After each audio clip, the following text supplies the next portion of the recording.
So, here is our current scenario. We are 9th in the Premier League, 3 matches to go. 5 points behind Spurs, 4 behind Chelsea, 4 behind Leicester. We've got City first, then Leicester, and then Chelsea on the final day of the Premier League season. We could still finish in a European football spot, but it's going to be a massive, massive ask to do so. We need to beat both Leicester and Chelsea, who are above us, and also beat third place City as well. So, easy, right? Hello everyone, what's going on? Welcome back to another episode of our career mode journey here with Watford. A massive thank you for taking your time to watch one of my videos. As always, I appreciate it. I hope you're doing well and have an awesome day and feeling fantastic as well. As I said, it's City, Leicester and Chelsea all coming up today as the 3 live matches we've in store for you. So sit back, relax and hopefully enjoy. Without further ado, I think it's about time we jump straight into the first game of the episode as we travel to the Etihad to face City. Is the league already won by Liverpool? I'm pretty certain they were close last episode. Have they already secured it? We'll have a quick look at that. They have, pretty much. In fact, yeah, mathematically so, because United and City, 3 games, 9 points, 10 behind. They cannot catch Liverpool. Liverpool are champions. So all City are currently fighting for is that second place spot. But with them fighting it out with United, that's pride on the cards for them. So you'd imagine that they'd try and win the game. It's a very strong City side. There it is on your screen on the left, captained by Kevin De Bruyne. For us, though, there's our starting 11. We go with the front 4 of Grant, Adeyemi, João Pedro and Sarr. Grant, at the moment, our top scorer, 4th in the goal-scoring charts. Could still get the golden boot, but I think he's 4 or 5 behind the current leader. So, yeah, he'd have to score a number of goals today to try and get that golden boot. But we can do what we can do. And let's see if at the end of today's episode, we'll be playing European football next season. What can we do then in this first match of the day as Bardi's played it through to Adeyemi. Adeyemi's in! And out quickly came Ederson. Made the angle tight as Adeyemi looked like he was trying to chip it over the Brazilian number 1. And it's still with Watford then as we look to keep the pressure on. Bardi. That was not the intention, as I was actually trying to play that out to Ngakia on the right-hand side. Grealish, Bernardo Silva, now Cancelo from left back. The ball looking for Jack Grealish, who went sliding in. And it'll be a yellow card for the City man. That's the second of the game that Manchester City have got. Rodri picking up the first, and we are only 20 minutes in. So yeah, Man City need to be a bit more careful now with their challenges. As here come Watford, looking for a chance up the other end with João Pedro. Not seen much of Sarr so far in this one. As here he is for the first time today then. Ismaila Sarr into the City penalty area, finding Adeyemi! And again, it's Ederson. But it's Watford who look the more lively. And this is a brilliant start from us. Can we get our reward though? Sarr with the corner towards the middle. Away by Laporte. Bardi trying to keep the pressure on. Bernardo Silva challenging. And in the end, City will play their way out. Here is Onuachu with the ball over the top. Looking for Gabriel Jesus. Good control, but Kamara was in quickly there. And Grant, bit of a heavy touch as City goes sliding in. And that was not ideal from Bardi there as Grant was still on the floor. And that is not good either. De Bruyne, Grealish! What a save by Ben Foster! Should have been City 1-0 in front. It's not. Watford's captain doing the business for us, making a fantastic save. But it doesn't matter as Onuachu has just headed home from the corner. And City find the goal to put them in front. And for our great start, now we're behind. And this is where we have to be careful that City just don't take over this game. It's a great delivery from the set piece. You expect nothing less from Kevin De Bruyne. Onuachu unmarked in the middle, free header, scores. As if the job wasn't hard enough then at 0-0. It's got even harder now that we're 1-0 down as Grant looking for an immediate response. He's got Kamara to the left. 1-2 with Grant and Kamara. But at the moment, no shot for us. Great work from Grant as he finds Bardi. City doing a really good job of stopping the space. The ball goes out here to Grant. His delivery back post looking for Sarr, who does get something on the ball, but not enough to divert it goalwards. And it's behind for a goal kick City. Bernardo Silva forward to Onuachu as Tosin does really, really well there defensively. As he wins it back for Watford. Playing against his former club is Tosin today. He went through the Man City Youth Academy and he's back here today as a Watford player. Adeyemi with João Pedro making a move. There's the ball through, but it's just a little bit too much on it from Adeyemi. And João Pedro can't get to it. still, the signs are positive from us. We're still going forward. And we're still looking to create something as Anuachu wins a great flick on to Grealish. And Bernardo Silva now involved in this move. If City find a second, though, you can pretty much say that's probably game as Jesus will find it. Oh, why did I have to open my mouth and say it right then at that exact moment that Jesus picks up the ball and scores? Commentator's curse, ladies and gentlemen. European dream? Nah. Like, it was a big ask. I think we had to win all 3 of our games today. And at 2-0 down, is there any way back for us here at the Etihad? Not sure there is. Jesus just piles the misery on. Vardy, as there's a goal elsewhere to tell you about, and it's Chelsea-West Ham, and that is one of the games to keep your eyes on. Vardy, chance, goal for Watford as well. Adeyemi's got us one back. It's going to take a remarkable, remarkable fight back here for Watford if we are to get something from the game. But as West Ham United take the lead at Stamford Bridge, the game is not done here. And that works in our favour, West Ham United scoring. Because that means Chelsea are going to drop points. Can we get a bit of momentum here and take something from this game against City? Adeyemi scores. Change for us as well as João Pedro goes off and Brereton Diaz comes on. And we still have, 38 minutes to go here. Grant, Adeyemi, good touch. Now to Brereton Diaz. Space for him after coming on. First touch since coming on is to play it to Bardi. Grant made the move, but I'm not sure if he'd have been offside there. Bardi holding on to the ball for now. Across the face of goal. Adeyemi! Oh, he just looked to place it. He needed to get more power behind the shots as he looked to just put it in the bottom corner. And Ederson read what he was going for. Side foot. Can't get enough power behind it to beat Ederson. What a chance. Into the last 15 minutes of the game, and the substitutions still waiting to come on for Watford. As Jesus loses out to Kamara. And that is really well done by Bardi. What a turn that was. And now he finds Brereton Diaz. And Watford come forward with Ismail Assar making the run. Laporte, though, is in the way of Brereton Diaz's pass. And all of a sudden, Raspadori's in. From attack to now a City attack. Raspadori's in. And Foster saves it. But unbelievably, Tosin, who went sliding in with a last-ditch attempt at a hopeful block. The ball bounces off of Foster onto the arm of Tosin. It's a penalty, City. You can't write that. That is outrageous look for City there. Oh, man. De Bruyne from the spot then. Yes! Saved by Foster.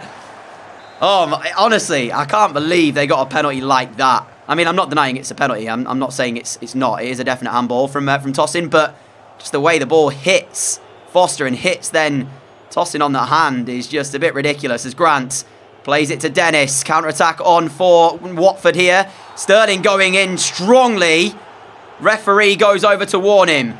2 minutes remain. Our European dreams are on the line here as Raspadori takes it into the corner for City. Looking to see out the minutes and get their win. But here is Sarr. And Watford potentially with one last attack then. Sarr's ball to Brereton Diaz is good enough to find him. But where's the support? He hasn't got it and he can't hold on to the ball here as Walker wins it back. 4 minutes added on at the Etihad. But we need the ball back if we're to do anything. And at the moment it's City in possession and they're so good at keeping hold of it. Kamara now has it. Tosin, Sissoko, Fernandez, Brereton Diaz, Sarr. Is he away from Cancelo? He is. It's Ismail Assar. It's Ederson with a save.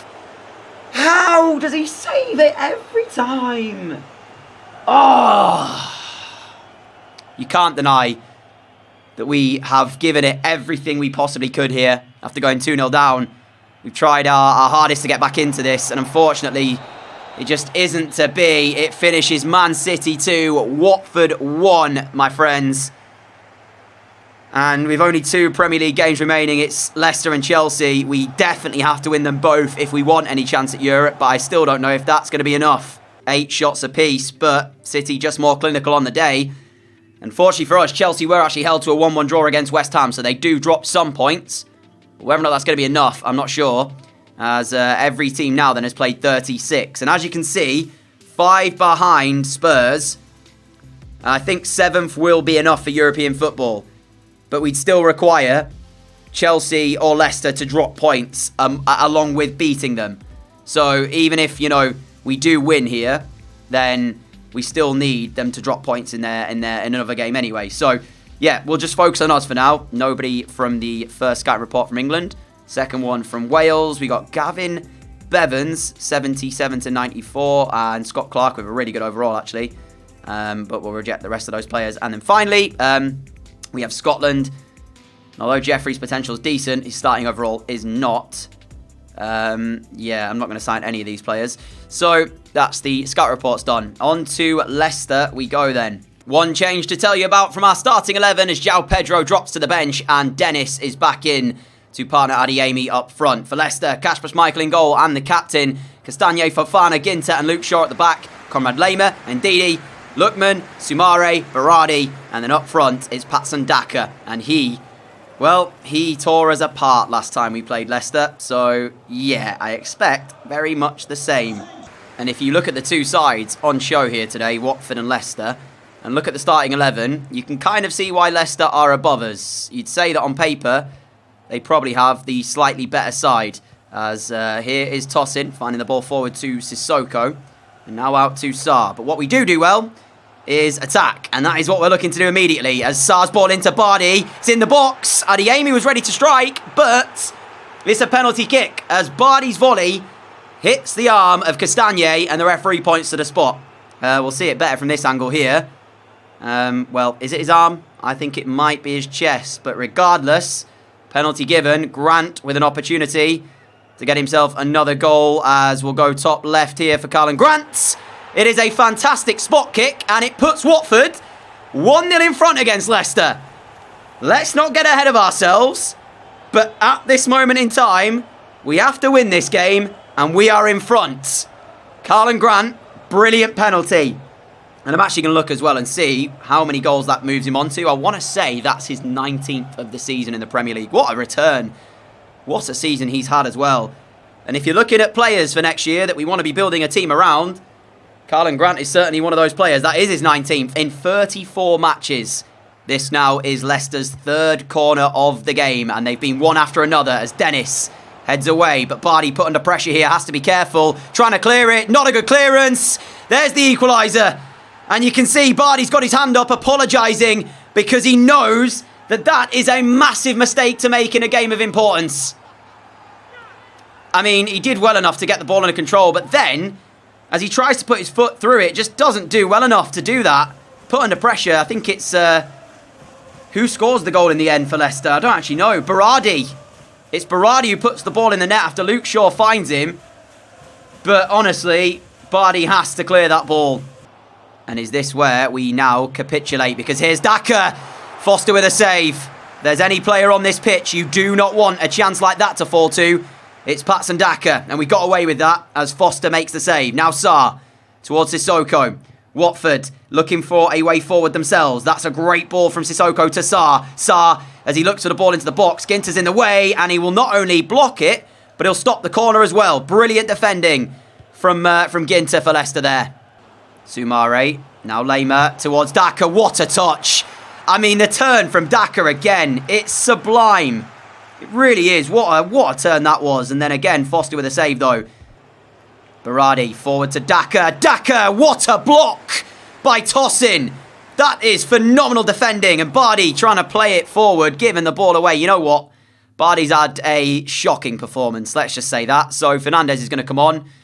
We'll also actually bring on Loser as well in midfield to play alongside Fernandez. Get some fresh legs into our midfield and see if we can change the game that way. Dennis or Adeyemi, who comes off? Dennis. Let's bring on João Pedro or Brereton Diaz. Brereton Diaz. Yeah, what a block from Tosin. And at the moment, we're struggling a little bit to get on the ball here as Lookman now finding Sumare. Sumare to Daka. Tosin again in a brilliant position. But this time, we are not to be bailed out by Tosin or by Ben Foster. And Leicester take the lead. 2-1. When you look at some of our moments this season and look at how unlucky we have been, I feel like this is another one. I mean, we block it, but then as soon as the ball is blocked, it just goes back to Daka. And he's not going to pass up a second opportunity, is he? Sumare, now to Albrighton, through for Vardy! Leicester are 3 in front. No, not 3 in front. They're 2 in front. 3-1 up. Jamie Vardy's come on and scored. Ah. Patson Daka went off. I was thinking, yes. Dangerman for Leicester gone. And then Jamie Vardy came on. Not sure when he's retiring, but we're finishing like that. I don't think anytime soon. One touch, bang, past Ben Foster. Game, set, match. It's done, ladies and gentlemen. I'm still proud of this season and where we'll finish, but we've got work to do in the summer transfer window if we really want to push for Europe next season. And there is the full-time whistle. Leicester 3, Watford 1 is the final score. And it looks like Brendan Rodgers' men are heading to European football next season, depending on what happens with Chelsea. And as you can see there, we cannot finish any higher than 9th or any lower than 10th, I believe. What is Newcastle's goal difference saying? -4. So yeah, we will finish as low as 10th or as high as 9th, essentially. Leicester, Chelsea and Spurs fighting it out for Europe. And I'm not going to be playing this Chelsea game. I will be going ahead and simming it, as it doesn't really have too much of an influence on where we'll finish. I'm happy to finish 10th as much as I'm happy to finish 9th. And we actually ended up with a 3-3 draw. Adeyemi with 2 and Ngakia with 1. We scored all the shots we had in the game. That's quite funny. Who does finish in Europe, though? It is Spurs. Chelsea miss out. We do finish 10th after Arsenal's final day victory. We do finish exactly mid-table. So I will 100% take that for our first season here at Watford. Villa in the Champions League. West Ham in the Europa League. Leicester as well. Spurs in the Europa Conference League. And that is quite sensational to see. Who has won what awards, though? We'll take a look at that first, and then I'll talk about my plans and all that other stuff. So, Salah, 22 goals, Golden Boot winner. Team of the tournament has been announced, though, as Alisson is in as the goalkeeper. Robertson, Diaz, Varane, Wan-Bissaka, Son, Brozovic, Coutinho, Salah, Ronaldo, and Roberto Firmino. Quite sad to see that Grant didn't get his name on the list. Player of the tournament, Leicester City's Daka. Unbelievable. He tore us apart both times we played Leicester. And yeah, he's had a great season for them. Who's our top scorer? Well, you know who it is. Of course, Karlan Grant with 19 in 35. And you'll notice that none of our strikers have their name in the top 25, is this? Yeah, 25. So that's a bit of a problem. The fact that Grant, our left winger, is our top scorer by some margin just goes to show how good a year he's had, but also maybe how bad a year the rest of our, forward line has had. Forget Sarr. Sarr's been the assist man. Grant's been the goal machine. Daka, 21 in 26. Outrageous goal-scoring record. Just pipped to the Golden Boot by Salah. Ronaldo with 20 in 38 as well for United. In terms of assists, Sarr, as I mentioned, the assist man. Grant doing well as well, though. Brereton Diaz with 9 in 30. And you can see as I scroll through some of the other awards. But let me skip the days forward. We'll look at who wins the Champions League and the rest of the European competitions, and then quickly talk about the plans moving into Season 2 in regards to our team, because I think we have to strengthen certain areas and let go of maybe a few players that maybe I wasn't planning to before. So, where is the Champions League? It's in standings. What am I talking about? I know where it is. FA Cup. Who won that? Let's take a look at that quickly. It is Manchester City. West Brom reaching the final and City winning it on penalties. Of course, Liverpool champions of the Premier League. Carabao Cup as well to City, so they do the cup double. The Champions League, though, is won by Bayern Munich against Milan in the final. No English team made it into the semi-finals, though. Europa League, who was that? It's PSG. What are they doing in there? Hilarious. But yeah, PSG winning the Europa League. Europa Conference League, Spurs? No. Lazio in an all-Italian final as they took on Roma and won by 1-0. And there is a FIFA World Cup going on as well. So I'll try and keep my eyes on that for you. Other leagues, these change a lot. So take this with a pinch of salt, I guess. Who's coming up from the Championship, though? Fulham and West Brom return to the Premier League with someone going up from the playoffs out of those remaining 4. The French League, PSG win it, losing 2 games in the process. That is not the Bundesliga. There is the Bundesliga. Bayern Munich champions, Leipzig second, Dortmund third. And then Serie A as well was won by Lazio. So they've done a European trophy and the league as well. Well played, Lazio. What else am I looking for? Which league? Scottish League, Rangers, Celtic triumph. And finally, La Liga as well. Atletico absolutely ran away with it. Barca down in 5th. Shocking, Barcelona. Anyway, back to our team and what matters most. Moving into next season, I'm thinking of playing a 4-3-3 attack. So where is the formation? Let me find it. It is there, where we have sort of 2 holding midfielders. But what I'm actually going to do is push these a bit further back and have them like this. And then have like an out-and-out Cam. And then I'm also going to move Sarr a bit more infield to play almost like a right forward, and Grant to play as a left forward. So it almost is like a 4-2-3-1, I guess, or a 4-3-2-1, and then have it like this. So we have Sarr, Grant, and Adeyemi as a front 3. I think all 3 of those guys are pretty much nailed on starters for us now. And then into Cam, Dennis to play backup to Adeyemi, or Dennis to start and Adeyemi to play backup to Dennis, which means Breret and Diaz will probably be sold on. I know we picked him up at the start of the season, but honestly, I've just not been that impressed with him. And João Pedro, I'm not sure what the future holds for him either. So we'll be looking for a Cam, a really good creative midfielder. Potentially a centre defensive midfielder to partner Sissoko. Maybe Lusa plays that role. Then a right back, maybe. And Gaki has done well. But I feel like if we get a really good right back, then he'd play as backup. Definitely want a new left back. Kamara's done well when he's played there, but I just feel like we have to get someone in just to fill that role and be an unbelievable defensive left back as well as a going forward left back. Tosin, happy. He'll be probably a starter for me for a number of years. Troost-Ekong, how old is Troost-Ekong actually? 28. So yeah, could still play and have a role at the club. But I think a centre-back is on the cards, and we definitely want a new goalkeeper as well. Club captain Ben Foster has done really well this year, but we knew he'd only be in here for a season. So that's where I come to you, lovely people. Leave me some suggestions for a central attacking midfielder, a centre defensive midfielder, some fullbacks, a centre-back, and a goalkeeper. That is on our shopping list into next season. And before we end today's episode, a quick look at our squad hub. And Ben Foster and Ismaila Sarr making the most appearances out of any player for us. They played all 38 Premier League matches. That's crazy. Sarr has grown by 6 overalls as well. He's now 83 rated. As I scroll down the list, you can see who has done what this year and how they've grown in terms of their overall. I also want to show you who's been relegated out of the Premier League, because I'm not sure I showed you it when I showed you where we finished. And our budgets moving into next season as well, because that will influence some of the decisions we choose to make in the way of transfers. Because if we don't have a lot of money, then we won't be able to go out and buy the likes of Mbappe, of course. So I'm really intrigued to see what type of money the board will give us next season. So I'll show you that before we go today. And that then is our squad hub for this first season. Some really, really good performances, some not so good. We'll see what happens though moving into season 2. And for the relegated teams, this could be where we look to sign some players from. Norwich going down, Brentford going down, and Brighton as well. So immediately I'm thinking Bissouma, maybe to play midfield for us from Brighton. Max Aarons potentially from Norwich.